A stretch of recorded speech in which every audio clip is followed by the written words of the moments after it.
మాజీ మంత్రి కొడాలి నాని ఇలాకాలో జగన్మోహన్ రెడ్డి మీద మరో రాయి దాడి మిస్ అయింది. నిన్న వైసీపీ కార్యకర్తలతో కలిసి శరత్ అనేటువంటి ఒక యువకుడు జగన్మోహన్ రెడ్డి మీద దాడి చేసేందుకు ఒక రాయిని తీసుకురాగా పోలీసుల తనిఖీల్లో ఆ రాయి బయటపడిందని, దాంతో దీంట్లో ఏదైనా కుట్రకోణం దాగుందా అనే రకంగా పోలీసులు విచారణ చేస్తూ ఇప్పుడు వారి కుటుంబ సభ్యులను కూడా విచారిస్తున్నారు అంటూ ఒక వార్త ఇప్పుడు సోషల్ మీడియాలో చక్కర్లు కొడుతున్నటువంటి నేపథ్యంలో ఈ అంశానికి సంబంధించి మనతో మాట్లాడేందుకు ప్రముఖ సీనియర్ జర్నలిస్ట్ దుర్గాకుమార్ గారు మనతో ఉన్నారు. సార్తో మాట్లాడదు. సార్ నమస్తే. సార్ నమస్కారం. కృష్ణ గారు, వీక్షకులు కూడా నమస్కారం. సార్, మాజీ మంత్రి కొడాలి నాని ఇలాకాలో జగన్మోహన్ రెడ్డి మీద మరోసారి రాయి దాడి జరిగే ప్రయత్నం నిన్న జరిగిందని, కానీ పోలీసులు తనిఖీల్లో ఒక కార్యకర్త దగ్గర రాయి దొరకడంతో పోలీసులందరూ అలర్ట్ అయ్యి ఆ ఘటన జరగకుండా ఆపారు అంటూ ఒక వార్త ఇప్పుడు సోషల్ మీడియాలో చక్కర్లు కొడుతూ ఉంది. ఏంటి సార్, దీన్ని ఎలా చూడొచ్చు? ప్రజల ముందు ఆంధ్రప్రదేశ్ పోలీసులు ఒక నిరర్ధకం అనేది అయిపోయిందండి. ఎందుకంటే ఏ విధుల్ని కూడా వాళ్ళు సక్రమంగా నిర్వర్తించట్లేదు. రాష్ట్ర ముఖ్యమంత్రి స్వయాన ముఖ్యమంత్రి రోడ్ షోలో కూడా వాళ్ళు తగిన భద్రత కల్పించలేదు. తర్వాత ఏదో గులకరాయి పెట్టి ఇసిరారని అంటున్నప్పటికీ గులకరాయి తగిలినా కూడా అది బుల్లెట్తో సమానంగా పోలీసులు ట్రీట్ చేయాల్సిన అవసరం ఉంది. ఎందుకంటే ఆ వ్యక్తి చీఫ్ మినిస్టరు, ఆయన బస్సు మీద ఉన్నప్పుడు ఆ దాడి జరిగింది కాబట్టి ఏది అనేది తర్వాత మాట. కనీసం దాన్ని ఎతికి కూడా పట్టుకోలేకపోయారు. బస్సు మీద తప్ప అది కిందకు పడే అవకాశం లేదు. అదొక ఇద్దరు ముగ్గురిని గాయపరిచేసిందని కూడా చెబుతున్నారు. మళ్ళీ చూస్తేనా చిన్న రాయి గీసుకున్నట్టుంది. పోలీసులు సరైన భద్రతా చర్యలు తీసుకోవట్లేదు, వాళ్ళ పని వాళ్ళు చేయటం లేదనేది అర్థమైపోయింది. తర్వాత స్పందించాల్సిన తీరులో కూడా దాడి జరిగిన తర్వాత అయినా కూడా వాళ్ళల్లో ఒక ఇది కనపడాలి కదండి, కన్సర్న్ అంటే బాధ్యత అనేది కనపడాలి. ఎక్కడ పడింది రాయి, ఏంటి ఏం పడింది అని ఎతకాలి కదా, అది కూడా చేయలా. అసలు ఏమి జరగనట్టుగానే ఉన్నారు.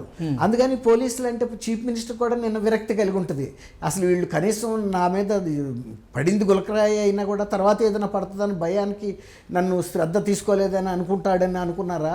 లేకపోతే జనం దృష్టిలో పలసనైపోయాము, మొన్న ప్రైమ్ మినిస్టర్ సభలో విఫలమయ్యాము, భద్రతా విభాగం ఆయనే చెప్పాడు కదా, రే బాబు దాని మీద మైకుల మీద దిగండి, కరెంట్ షాకులు కొడతాయి లైట్లు ఉన్న టవర్ ఎక్కితే. అట్లాగే నిన్న చీఫ్ మినిస్టర్ మీద అయ్యేటప్పటికి ప్రజల్లో పోలీసు వ్యవస్థ మీద జగన్మోహన్ రెడ్డి గారికి కూడా లేదు. ఆయన గతంలో వైజాగ్లో ఉన్నప్పుడు ఆయన మీద కోడికత్తి దాడి జరిగినప్పుడు అదే చెప్పాడు. ఆంధ్రప్రదేశ్ పోలీసుల వ్యవస్థ మీద కానీ ఆంధ్రప్రదేశ్ వైద్య వ్యవస్థ మీద కానీ తనకు నమ్మకం లేదని. నిన్న తను ముఖ్యమంత్రిగా ఉన్నప్పుడే మరి ఆయన మీద దాడి జరిగినప్పుడు ఇప్పుడు ఆయన ఆ మాట చెప్పాలి కదా, నేను అప్పుడు ఎలా ఉందో ఇప్పుడు అంతకన్నా హీనమైందని. నేను ముఖ్యమంత్రిగా నేనుండాను, అయినా నా మీద దాడి జరిగినా వీళ్ళేం పట్టించుకోలేదని. తర్వాత నిన్న ఒక 25 మందో ఎంతమందో డాక్టర్లు ఈ యాప్రాన్స్ వేసుకుని ఆపరేషన్ థియేటర్లో అవయవ మార్పిడి జరుగుతున్నప్పుడు చేసే అంత హడావిడిగా వాళ్ళు వేసుకుని ఉన్నారు. ఆ మధ్యలో ఈయన కూర్చుని ఉన్నాడు. మరి నిన్న వైద్య వృత్తి దగ్గరికి వెళ్ళాడు, వైద్యుల దగ్గరికి కూడా. అప్పుడు చెప్పాలి కదా, ఇవి వైద్య వృత్తి మీద నాకు ఆంధ్రప్రదేశ్ వైద్యుల మీద నమ్మకం లేదు, బ్యాండెయిడ్ అయితే అయింది కాక నేను ప్రత్యేకమైన ఫ్లైట్లో హైదరాబాద్ వెళ్ళి ఆ బ్యాండెయిడ్ పట్టి కొనుక్కుంటానని చెప్పాలి కదా. వీళ్ళు వేస్తే నేను వేయించుకుని ఫోటోలు దిగాడు కదా. వాళ్ళందరితో గ్రూప్ ఫోటోలు వీడియోలు చూస్తున్నాం కదా, మొత్తం మీడియా అంతా వైరల్ అవుతున్నాయి. ఏదో ఒకటి మేము కూడా పని చేస్తున్నాము అనిపించుకోవడానికి నిన్న అక్కడ చెక్ చేసినట్టు చేసి ఒకటి జేబులో వీళ్ళ చేతిలోనే గార్డీ వాళ్ళు చేస్తారు చూడండి, చేత్తో పట్టుకుని లాన్ పెట్టేసి అరే నీ దగ్గర రాయి ఉంది ఏందిరా అని అడిగినట్టు వచ్చింది. అతను వైసీపీ కార్యకర్త, వైసీపీ వాళ్ళు ఏర్పాటు చేసిన బస్సులో వచ్చాడు. కార్యకర్త జేబులో రాయి ఎందుకు పెట్టుకొస్తాడండి? అంత బహిరంగ సభలో రాళ్ళు దొరకవా?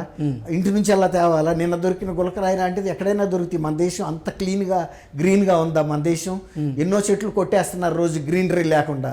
రోడ్లు వేయటం లేదు, కంకరలు వేసి ఎక్కడ పడితే అక్కడ రాళ్ళు దొరుకుతున్నాయి. ఏ సందులోకి వెళ్ళినా గొంతులోకి వెళ్ళినా రోడ్డు మెయింటెనెన్స్ ఉంటే కదా. గతంలో అయితే రోడ్డు ఏదైనా తవ్వన్నా కంకర రాయి తీయాలి. ఇప్పుడు రోడ్డు మీద రాళ్ళు కంకర రాళ్ళు తేలి ఉంటున్నాయి ఎక్కడ పడితే అక్కడ. మొన్న మధ్య చంద్రబాబు నాయుడు గారు Z+ కేటగిరీలో ఉన్నా కూడా నందిగాంలోను వనపర్తి దగ్గర అక్కడ కూడా అన్ని దాడులు జరిగినాయి. ఈయనకి NSG గార్డు ఇది పగిలిపోయింది, ఆఫీసర్కి పగిలితే కుట్లు వేసుకున్నాడు, బట్టలన్నీ రక్తమైనవి మనం కూడా చూసాము. ఇప్పుడు పోలీసులు ఏంటంటే ఈ పర్టికులర్ ఇన్సిడెంట్లో మేము పని చేస్తున్నాము అని ప్రజలకి చీఫ్ మినిస్టర్కి ఒక మెసేజ్ ఇవ్వదలుచుకుని ఏదో చెక్ చేసినట్టు చేసి ఒకటి దగ్గర ఏదో ఇంత రాయి దొరికిందని దాన్ని ఒక వజ్రం దొరికినట్టుగా అదైతే నేను నమ్మట్లేదండి ఈ రాయ్ థియరీని. పబ్లిక్ మీటింగ్కి వచ్చేటప్పుడు ఎవడొచ్చి చీఫ్ మినిస్టర్ మీద అటాక్ చేస్తాడండి? పబ్లిక్ రోడ్ షో అంటే స్ప్రెడ్ అయి ఉంటారు కనీసం. పబ్లిక్ మీటింగ్లో 2 సార్లు వేసి దొరికారు కదా చంద్రబాబు నాయుడు మీద, వైజాగ్లో వేసిన గాజువాకలో దొరికాడు రాయిసిన వ్యక్తి. పవన్ కళ్యాణ్ గారి మీద వేసిన తెనాల్లోనూ పట్టుకున్నారు, కార్యకర్తలే పట్టుకున్నారు. అంత కనపడరండి. అది వేస్ట్ మాటలు సార్. ఇది ఏంటంటే వాళ్ళ మీద వచ్చిన అపనింద తుడుచుకోవటానికి క్రియేట్ చేయటం. ఆ కోట అతని పేరు అంటే కోట శరత్ కుమార్ నిన్న మంత్రి అంట ఆ ఊరు అతన్ని బలిపశువుని చేస్తున్నారు. మళ్ళీ ఒక 5 ఏళ్ళు ఆనేశారనుకోండి ఈ కేసు మీద, ఇక అతనికి బెయిల్ రాదు. ఈయన వెళ్ళి చెప్పడు, ప్రతిపక్షంలో ఉండా చెప్పడు. పోలీసుల తనిఖీల్లో ఆయన జేబులో రాయి దొరికింది. ఏందండి పోలీసులు ఇంత తనిఖీలు చేస్తే ఆడి మొత్తం అంటే రాయి అక్కడి నుంచి తెచ్చుకోవాలండి. ఇది ఎక్కడ పెడుతున్నారు? ఏమన్నా ఆడిటోరియంలో పెట్టిన ఇదే బహిరంగ సభ, పబ్లిక్లో పెట్టారు. ఒకవేళ నిజంగా ఆడికి అంత తల తిరగటమో ఏదన్నా తాగటమో అలా జరిగో, లేకపోతే బీపీ పెరిగింది అనుకోండి, ఈయన జగన్మోహన్ రెడ్డి గారు చెబుతాడు కదా, మా కార్యకర్తలకు బీపీ పెరిగి తెలుగుదేశం ఆఫీస్ పగలగొట్టారు. ఆడ ఏ రాయో అక్కడ అందుకోలేడా? లేకపోతే చెప్పిస్తున్నా టోకెన్ ఆఫ్ ప్రొటెస్టే కదండి, అది వెళ్తే డయాస్ మీద రాక ఎట్లా వెళ్ళదు. ఊరికే డయాస్ ఇప్పుడు మీలాగా విలేకరులు చూస్తారు, వేదిక వైపు దూసుకొచ్చిన చెప్పని, వేదిక మీదకి రాదు. అది వేదిక వైపు దూసుకెళ్తే మధ్యలో పడిపోద్ది, నీ మీదో నా మీదో పడుతుంది. అట్టా చెప్పుతో అయినా ఇసురుతారు కానీ రాయి తెచ్చుకోవాల్సినంత అవసరం. ఆయన రాయితో ఏమన్నా హత్య ప్రయత్నం చేస్తాడు, ఆ రాయి తెచ్చి కొట్టి అది తగులుతుందని గ్యారంటీ ఏమన్నా ఉందా? అసలు వేదిక రాక వెళ్తుందా? ఈడెక్కడ ఉంటాడు, వేదిక ఎక్కడ ఉంటుంది? అసలు వేదికను పబ్లిక్కి ఎంత డిస్టెన్స్ పెడతారు? ఇవన్నీ మనకు తెలియని విషయాలా. కాబట్టి ఆడి అంత పిచ్చాడేమండి రాయి పెట్టుకుని సభకు వచ్చి పోలీసులకు దొరికి కేసు పెట్టించుకోవటానికి. వీళ్ళు పోలీసులు ఏదో రాయి పెట్టి కేసు బుక్ చేస్తే ముందు అటెన్షన్ డైవర్ట్ చేయటం ప్రజల దృష్టిని ఇప్పుడు దీని నుంచి దీనికి. అంటే వైసీపీ కార్యకర్త మీద కేసు అదే అన్న, వాడు వైసీపీ కార్యకర్త ఎవడో కూడా తెలీదు. వాడు బస్సు ఎక్కినంత మాత్రం వైసీపీ కార్యకర్త అంటానికి కూడా ఏం లేదు. 350 రూపాయలు క్వార్టర్ బాటిల్ ఫ్రీ ట్రాన్స్పోర్ట్ ఇచ్చినప్పుడు ఎవడైనా ఎక్కుతాడు. ఇప్పుడు ఒక రేట్ అయితే తేలిపోయింది కదా, 350 రూపాయలు బెజవాడలో ఇచ్చినప్పుడు గుడివాడలో ఇంకా అంతకన్నా తక్కువ ఇవ్వరు కదండి. క్వార్టర్ బాటిల్ ఎంతైనా ఎక్కడికి 550 గిడుతుంది. బస్సు ఆడిదే, ఎక్కుతాడు దిగుతాడు, ఎవడైనా ఎక్కొచ్చు. ఒకవేళ వైఎస్ఆర్సీపీ కార్యకర్త అయితే మాత్రం ఏముంది, ఇవాళ వైఎస్ఆర్సీపీ అతను కోడికత్తి సీను వైఎస్ఆర్సీపీ కార్యకర్త కదా, అతను ఇదంతా జరగకముందే వాళ్ళ ఊళ్ళో అతను పుట్టినరోజు పండక్కో లేకపోతే జగన్మోహన్ రెడ్డి పుట్టినరోజు పండక్కో ఒక ఫ్లెక్సీ వేయించి పెట్టాడంటే ఒక హోటల్లో పనిచేసుకునే కార్మికుడు, మరి అతను వైఎస్ఆర్సీపీ అభిమానే కదా, అట్టనే అతన్ని వదిలేశారా? అట్ట ఏం ఉండదండి వాళ్ళకి. కార్యకర్త ఇప్పుడు సొంత తమ్ముడు మర్డర్ కేసులో ఇరుక్కుంటే అవినాష్ మీద ఉండే శ్రద్ధ కోడికత్తి సీన్ మీద ఎందుకు ఉంటుందండి ఆయనకి? ఉందా?